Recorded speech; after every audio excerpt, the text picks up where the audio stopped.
Quand on pense RPG, selon que l'on soit console ou PC, on pense Final Fantasy ou Dragon Quest, Elder Scrolls ou Fallout. Mais au début des années 80, les RPG se comptaient sur les doigts d'une main. Il y avait Ultima, Wizardry et Might and Magic.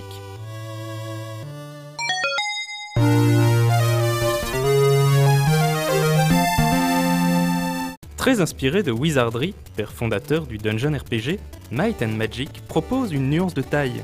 Une grande part du jeu se déroule en extérieur, même si, graphiquement parlant, la différence n'est pas flagrante.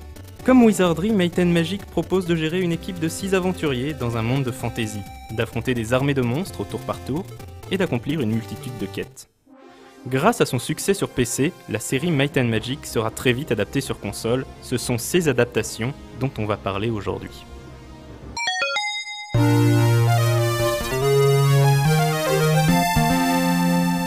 La version NES du premier épisode propose un challenge équivalent à l'original, servi par des graphismes un peu plus colorés. Des hordes de monstres ravagent le monde de Varn, et pour redresser la situation, le roi Alamar recrute un groupe d'aventuriers, vous, pour chercher le mythique sanctuaire intérieur. C'est l'objectif principal du jeu, et le joueur est totalement libre d'explorer le monde comme bon lui semble. Seule la force des monstres rencontrés viendra calmer ses ardeurs, car Might and Magic est un jeu difficile, et la route sera longue et douloureuse avant l'affrontement avec votre némésis, Sheltem.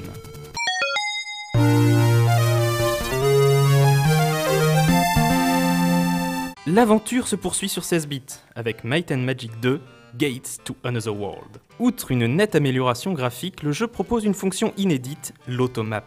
Fini les plans de donjons dessinés à la main, le jeu se charge désormais de mémoriser les zones explorées par le joueur, à condition qu'un membre de l'équipe possède la compétence cartographie. Le scénario voit Sheltem fuir sur le monde de Kron, et les héros du premier jeu se lancent à sa poursuite à travers un portail dimensionnel. Sur PC, il était même possible d'importer directement ces personnages de Might and Magic 1, déjà gonflés à bloc. Par contre, ce n'était absolument pas possible sur Mega Drive. L'absence de cette possibilité se fait cruellement sentir tant la difficulté du jeu relève du masochisme. Il n'est ainsi pas rare de se faire attaquer, dès le début de la partie, par des groupes de 40 monstres capables de tuer vos personnages en 2 coups. La version Super Nintendo sera bien mieux équilibrée à ce niveau et le confort de jeu n'en sera que plus grand.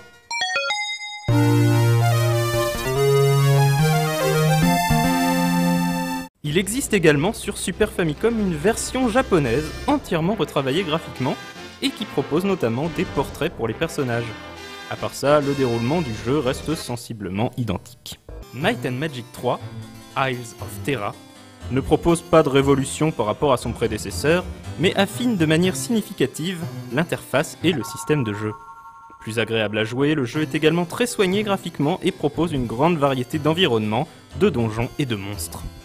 Toutefois, à l'inverse des 2 premiers jeux, la version console sur Super Nintendo est cette fois nettement inférieure graphiquement à la version PC. Une version Mega Drive était en développement mais ne vit jamais le jour. Si le passage de Might and Magic sur console n'aura été qu'anecdotique, il témoigne malgré tout du succès rencontré par la série au début des années 90. Might and Magic existe encore aujourd'hui, et on parle même d'une adaptation prochaine sur Xbox 360 du petit dernier Dark Messiah of Might and Magic.